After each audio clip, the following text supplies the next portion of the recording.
This is Anurag from artificial acumen. तो students, आज का टॉपिक स्टार्ट करते हैं, control statements in Python. I believe आप मेरी सभी पुरानी जो मेरी वीडियोस हैं आप उन सबको देख रहे होंगे and you are getting very good knowledge from them. So उनको प्लीज़ यूज़ करते रहिएगा और अपने लाइक्स वगैरह उस पर प्रोवाइड करते रहिएगा। और एज़ यूजुअल आई मीन जो आप करते हैं, जो भी आपकी रिक्वायरमेंट हो, you just keep telling me so that I can create more videos around that. So कुछ स्टूडेंट्स मुझसे बोल रहे थे, सर पाइथन के ऊपर कुछ और नई इन्फॉर्मेशन हमको दीजिएगा। तो I thought is better just to provide you some more inputs information on the Python. तो आज का टॉपिक शुरू करते हैं, कंट्रोल स्टेटमेंट्स के बारे में है। सो बिफोर गोइंग फर्दर, तो first try to understand control statements होते क्या है। कोई भी हम प्रोग्राम्स लिखते हैं तो वो बहुत सारी इंस्ट्रक्शंस से मिलकर बना होता है, बहुत सारी इंस्ट्रक्शंस या स्टेटमेंट्स एक ही बात है। सो इसी तरीके से अगर मैं पाइथन की बात करूं तो Python programme is made up of number of statements. Okay, suppose ये स्टेटमेंट 1 2 3 4 इस तरह करके बहुत सारे स्टेटमेंट्स होंगे। So in Python all these statements gets executed sequentially. Okay, तो पहले ये एग्जीक्यूट होगा, उसके बाद ये वाला, फिर नेक्स्ट, इस तरह से मेरे सारे स्टेटमेंट एग्जीक्यूट होते चले जाएंगे। नाउ जस्ट इमेजिन, अगर मेरी किसी प्रोग्राम के अंदर 10 स्टेटमेंट्स हैं तो definitely you can go to and execute them. But suppose अगर मेरे पास कोई 100 लाइन का प्रोग्राम है और उसमें से आप चाहते हैं कि ये सारे के सारे एग्जीक्यूट ना हो और केवल मेरा 100th या 90th नंबर का स्टेटमेंट एग्जीक्यूट हो, then the problem is there because in Python all the statements will gets executed sequentially। इसका मतलब पहले पहला एग्जीक्यूट होगा, फिर दूसरा, फिर तीसरा, और इस तरह से करते करते आपको सारे एग्जीक्यूट करने पड़ेंगे और तब जाके आप अपने desired number of particular statement पे आ पाएंगे। तो it is making Python very slow. So it means we need some mechanism so that we can, I mean, directly jump to the our desired statement bypassing, I mean, all the other statements based upon some certain condition of course। okay, तो मैं चाहता हूँ कि मेरा ये दूसरे number का, तीसरे नंबर का, चौथा, पांचवा, ये सब स्टेटमेंट्स मेरे हट जाएं और मैं सीधा डायरेक्टली 19th या 100 जो भी मैं उन सबको उस नंबर के मैं स्टेटमेंट्स पे पहुंच जाऊं, इन सबको बीच में से हटा दें। ठीक है, तो that can be done using the control statements. For that reason actually the control statements are there in the Python. I believe now you got understood what is control statements. तो control statements basically just provide you some more control on your program। okay, so there are the two different type of the control statements are there. One is selection statement and another is looping statement। okay, so selection statements क्या है?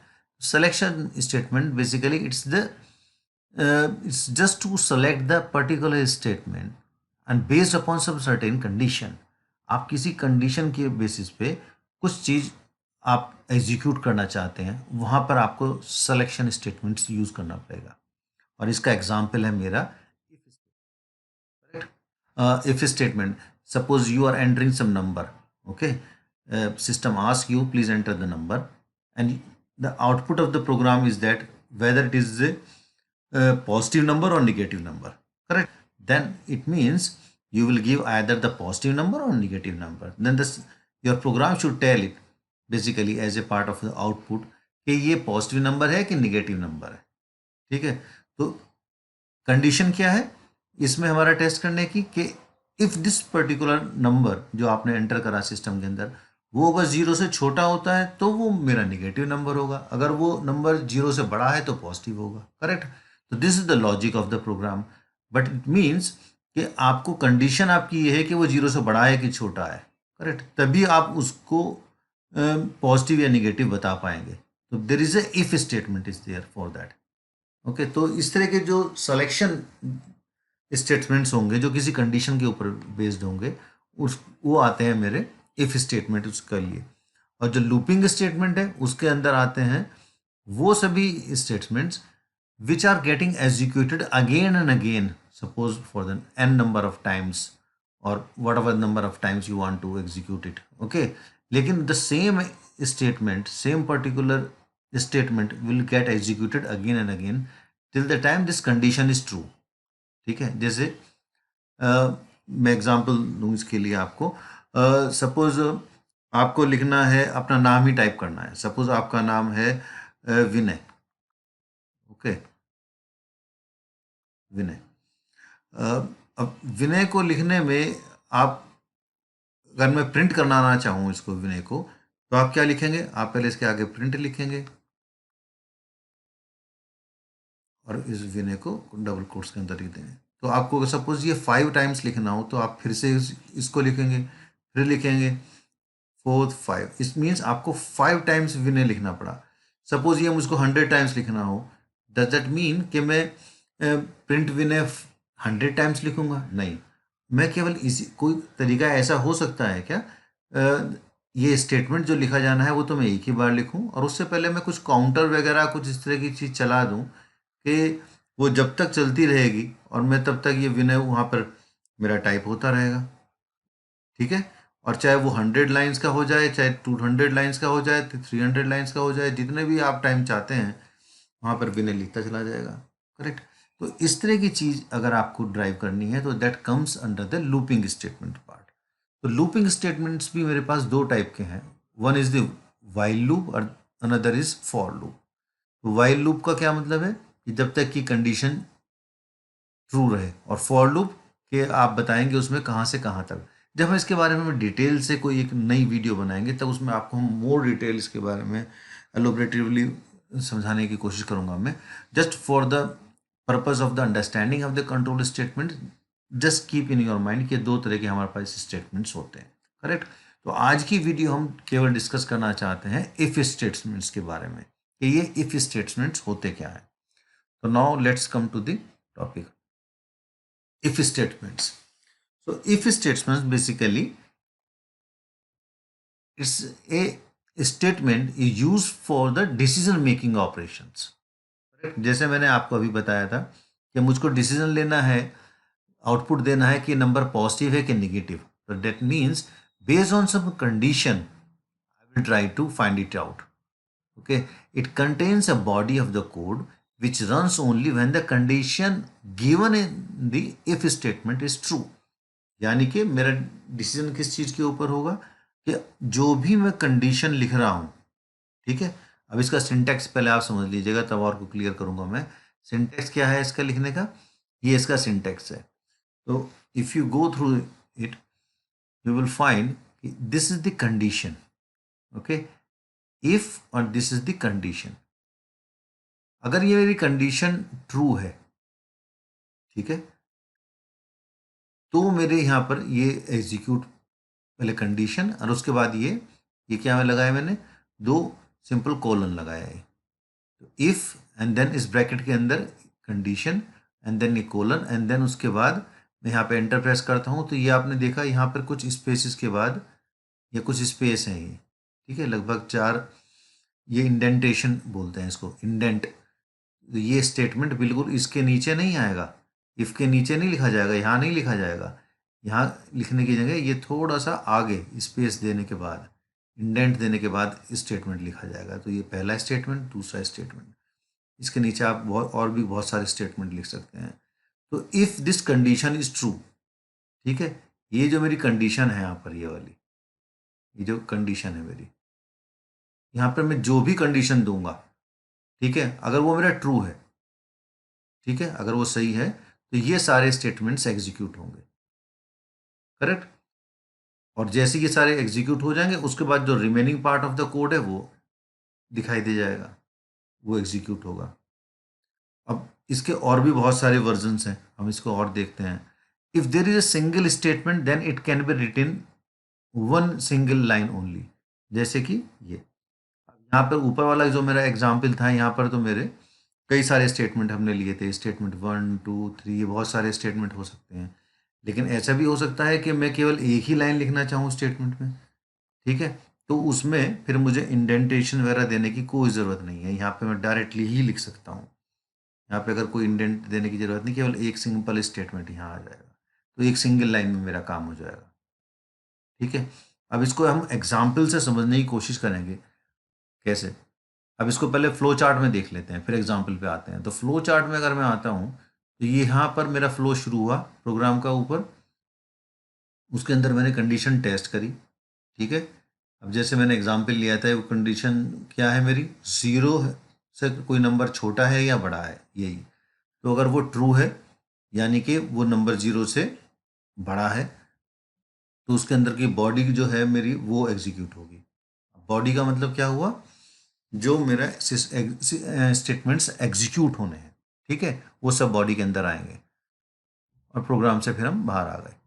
और अगर वो शुरू में condition मेरी यहाँ पर फॉल्स होती है, ठीक है, अगर ये सपोज मेरा ये फॉल्स की तरफ जाते हैं, कंडीशन जो है यहाँ पर मेरी ट्रू नहीं होती, फॉल्स होती है, तो फिर ये सिस्टम जो ये स्टेटमेंट्स हैं वो कोई एग्जीक्यूट नहीं होगा और हम डायरेक्टली यहाँ से होते हुए प्रोग्राम से बाहर जो रेस्ट ऑफ द कोड वाला पोर्शन था वहाँ पहुँच जाएंगे। ठीक है, तो बेसिकली इफ के बाद मेरा ये कंडीशन यहाँ पर टेस्ट होती है सारी सारी, यहाँ पे लॉजिक जो भी कंडीशन है, और उसके बाद ही मैं लगाता हूँ कोलन, और उसके बाद एंटर मारते ही यहाँ से मेरी स्टेटमेंट 1, फिर ये स्टेटमेंट 2, फिर स्टेटमेंट 3। तो अगर ये मेरा लॉजिक ये होल्ड करता है, ये ट्रू है, तो ये सारे एग्जीक्यूट होंगे। अदरवाइज यहाँ पर कोई अंदर लॉजिक एग्जीक्यूट नहीं होगा। अगर ये गलत है, ये मेरा फॉल्स आता है, तो ये कोई एग्जीक्यूट नहीं होंगे, और फिर मैं यहाँ से डायरेक्टली बाहर का जो मेरे स्टेटमेंट्स हैं वो एग्जीक्यूट हो जाएंगे। ठीक है, अब इसका एक सिनेरियो और है। वो सिनेरियो क्या है कि अगर इफ लिखा, और ये जो कंडीशन के अंदर मेरा ये जो कंडीशन यहाँ लिखता हूँ मैं, ये सपोज ट्रू है, तो ट्रू में तो ट्रू है, तो यहाँ पर मेरा स्टेटमेंट 1 एग्जीक्यूट हो गया, स्टेटमेंट 2 एग्जीक्यूट हो गया। लेकिन सपोज ये दोनों मेरे, ये कंडीशन जो है मेरी ट्रू की जगह फॉल्स होती है, तो इसका मतलब एल्स वाला, तो यहाँ पे मैं एक अनदर फॉर्म है एल्स, यहाँ पे हम एल्स भी लिख सकते हैं। एल्स के बाद ये कोलन, और उसके बाद आप दूसरे स्टेटमेंट्स डाल सकते हैं कि अगर ये ट्रू हो, अगर ये ट्रू होगा तो ये एग्जीक्यूट होंगे, बट इन केस एल्स वाला पोर्शन हो तो आपके ये वाले एग्जीक्यूट होंगे। ठीक, तो this is the way, based on some condition we can go with the if statements. हम इसको चला कर देखते हैं। Condition is false, then the optional else statement runs which contain some code of, यही चीज में हम जो डिस्कस किए हैं। Any confusion? I think it's clear to you now, correct? Now see some programme, या सो यही हम चीज डिस्कस कर रहे थे। तो अगर हमारा कंडीशन इस तरह का है कि कंडीशन ये चेक हुई यहाँ पर, और अगर ये ट्रू है तो स्टेटमेंट 1 2 3 ये सब एग्जीक्यूट होंगे, और अगर वो नहीं ट्रू है तो एल्स वाला पार्ट आ गया। इसका मतलब ये एल्स वाले, अगर वो ट्रू नहीं है यानी कि फॉल्स है, तो मेरे ये दूसरे स्टेटमेंट्स जो हैं ये एग्जीक्यूट होंगे। ठीक है, तो based upon some certain condition our control of the program execution of the statements is going on, that simple। तो इसको हम बोलते हैं इफ एल्स लूप या इफ स्टेटमेंट्स। तो इसके बहुत सारे ये टाइप ऑफ यूटिलिटी है, कैसे कैसे यूज करेंगे। ठीक है, अब एक हम अपने सिंपल प्रोग्राम में चला के देखते हैं। एक प्रोग्राम एक बना के देखिएगा इसको, to know whether the given number is even और ऑड। सपोज अब आपने ये नंबर दिया है, सपोज कोई नंबर मैंने यहाँ पे तो डायरेक्टली लिख रहा है। पहले इस प्रोग्राम को समझ लेते हैं और फिर इसको चाहे तो हम अपने सिस्टम के अंदर बना के देखेंगे काम कैसे कर रहा है। मैंने एक वैल्यू ली है x इजकल टू 10, और ये है मेरा इसको डिवीज़र, जो आपका डिवाइड किया है हमने किसी चीज़ को इवन और ऑड चेक करने के लिए, उस नंबर को मैं 2 से डिवाइड करता हूँ। अगर वो डिवाइड होने के बाद रिमाइंडर मेरा 0 आता है, करेक्ट, अगर मेरा रिमाइंडर 0 आता है तो वो नंबर मेरा इवन होगा, और अगर रिमाइंडर 0 नहीं आता तो इसका मतलब वो ऑड नंबर होगा। करेक्ट, लॉजिक समझ गए आपका? मैंने कैसे चेक किया कि नंबर मेरे पास 10 आया, उसको मैंने डिवाइड करके देखा, जो मेरा रिमाइंडर आता है आर, अगर वो 0 है तो ये इवन नंबर है, अगर वो 0 नहीं है तो ये ऑड नंबर है। That simple. अब ये नंबर आप हार्ड कोडेड भी दे सकते हैं और यहाँ से इनपुट भी करा सकते हैं। इनपुट कराने का तरीका क्या है?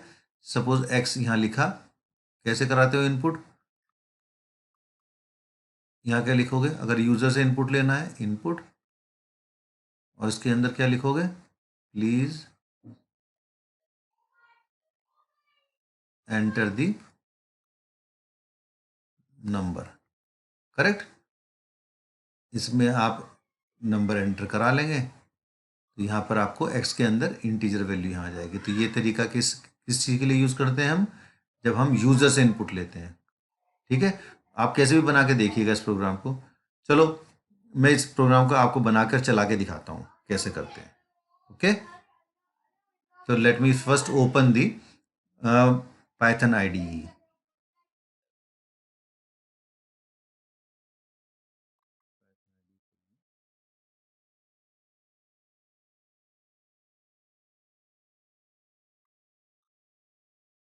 तो अगर इसमें आपको किसी को कुछ सीखना है, how to work with the Python IDE, यहाँ पर हम प्रोग्राम लिखते हैं अपना, है ना।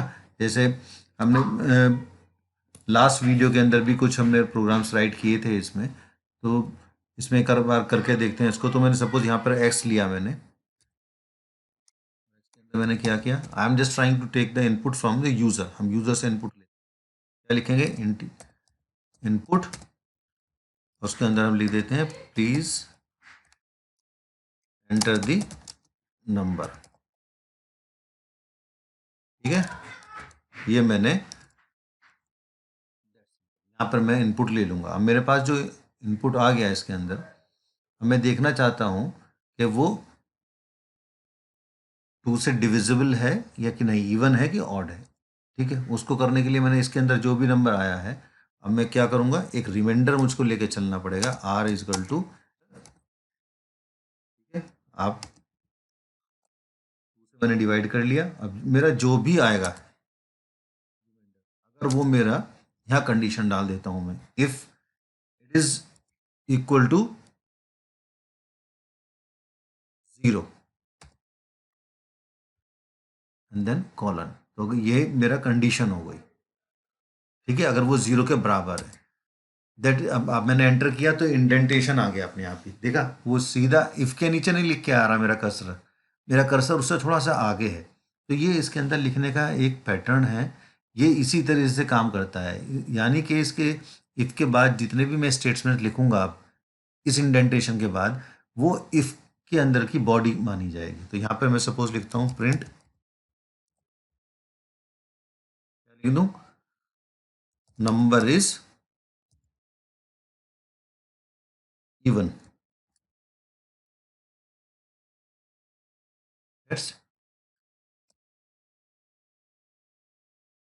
स्टेटमेंट क्या हो गया?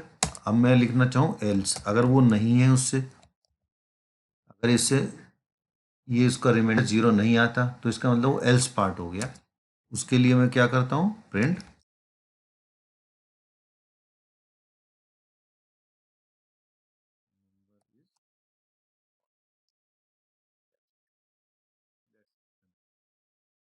कैसे लिखा मैंने, यहाँ पर क्या लिया, पहली लाइन में यूजर से इनपुट कराई, यहाँ पर मैंने एक फॉर्मूला लिख लिया जो उसका रिमाइंडर बता रहा है। अब कंडीशन क्या है इवन और ऑड की? अगर वो मेरा जो रिमाइंडर है वो, अगर if r equal to 0, so equal to 0, अगर वो रिमाइंडर उसका 0 हो जाता है तो वो मेरा इवन नंबर होगा, और अगर रिमाइंडर कुछ नहीं बचता तो वो इवन होगा, और अगर कोई रिमाइंडर बच जाता है तो वो मेरा ऑड होगा। अब इसको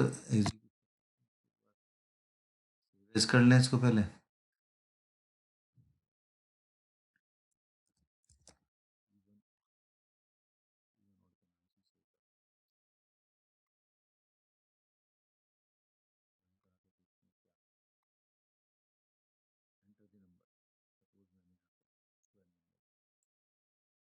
इवन, ठीक, मैं इसको फिर से एग्जीक्यूट करके देखता हूँ।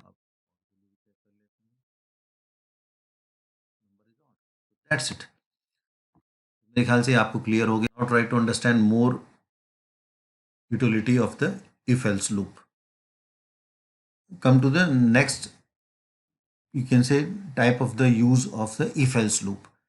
कई बार हम इफ एल्स के साथ साथ ELF यूज भी करते हैं. ELF क्या है? Else if. कि अगर ये कंडीशन हो तो कुछ चीज़ें, कुछ पर्टिकुलर स्टेटमेंट्स एग्जीक्यूट हो, और अगर ये वाली पर्टिकुलर कंडीशन ट्रू हो तो ये वाले स्टेटमेंट्स एग्जीक्यूट हो. अदरवाइज ये दूसरे एग्जाम्पल बताता हूँ मैं, उससे आपको ज़्यादा क्लियर समझ में आएगा.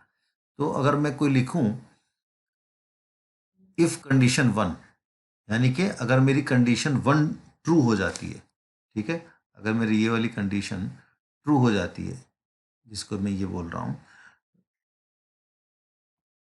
पहली कंडीशन मेरी सपोज ट्रू हो गई, ये वाली, ये सपोज मेरी ट्रू होती है, तो मेरी ये बॉडी इसके अंदर के स्टेटमेंट, ये सारे एक या दो जितने भी हैं वो सारे स्टेटमेंट एग्जीक्यूट हो. अगर वो ना ठीक हो, वो फॉल्स हो, तो मेरा कंट्रोल ELF, इफ, ये इसका दूसरा फॉर्म है एल्स इफ. एल्स इफ, इसको मैं एल्स इफ भी लिख सकता हूँ. एल्स इफ की शॉर्ट फॉर्म में लिख देता हूँ ELF. ELF, ठीक है. तो ELF, अगर ये वाली मेरी कंडीशन ट्रू होगी तो इसके अंदर के स्टेटमेंट ये सारे एग्जीक्यूट होंगे. और ये एल्स, एल्स एक लास्ट मेरा ऑप्शन रहता है कि अगर कुछ नहीं है, all these are the false, तो मेरे ये सारे स्टेटमेंट एग्जीक्यूट हो, इसकी बॉडी एग्जीक्यूट हो. तो इसका भी एक एग्जांपल देखते हैं. वो एग्जांपल से आपको बहुत अच्छी तरह से समझ में आएगा. पहले इसका ये फ्लो चार्ट एक बार जल्दी से समझ लेते हैं कि this is the flow of your program. Simple, यहाँ पर आपका पहले टेस्ट हुआ, एक्सप्रेशन, टेस्ट एक्सप्रेशन की यहाँ पर भी कंडीशन ट्रू है कि फॉल्स है. तो ये मेरी कंडीशन फर्स्ट है कि अगर वो ट्रू हो गया तो बॉडी ऑफ इफ की एग्जीक्यूट हो गई, एंड देन प्रोग्राम आपका डायरेक्टली, ये अंदर वाले आपके एग्जीक्यूट नहीं होंगे, ये LF वाली पार्ट एग्जीक्यूट नहीं होगा आपका, ये वाला पोर्शन एग्जीक्यूट नहीं होगा ऐसे केसेस में. और कंट्रोल सीधा कहाँ आ जाएगा? मेरा बाहर आ जाएगा कंट्रोल, ठीक है. और अगर ये आपका फॉल्स स्टेटमेंट आ गया, कंडीशन आपकी फॉल्स है ये, तो आप दूसरे वाला लूप शुरू हो जाएगा, यानी कि ये वाला पोर्शन, एलिफ वाला, ये वाला पोर्शन एग्जीक्यूट होगा फिर आपका ये सारा. और उसके अंदर एल्फ इफ कंडीशन फिर से लगी है तो ये कंडीशन टेस्ट होगी मेरी, कंडीशन 2. और इसके अंदर भी ट्रू और फॉल्स का स्टेटमेंट ट्रू होगा तो ये बॉडी ELF की यूज़ होगी, नीचे लिखा है ELF की बॉडी यूज़ होगी. और अगर ये फॉल्स है तो बॉडी मेरी ये एल्स वाली यूज़ हो जाएगी, एल्स कंडीशन की.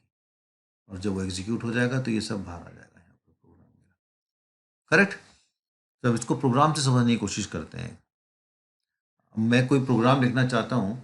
Right a program to find the largest number among the 3 input numbers. 3 input आपने नंबर कराए सिस्टम के अंदर, और उसमें से आपको लार्जेस्ट नंबर फाइंड आउट करना है. कैसे करेंगे उसको? अब इसको आप समझ लीजिएगा पहले, फिर इसको सिस्टम पे भी करके देखने की कोशिश करना.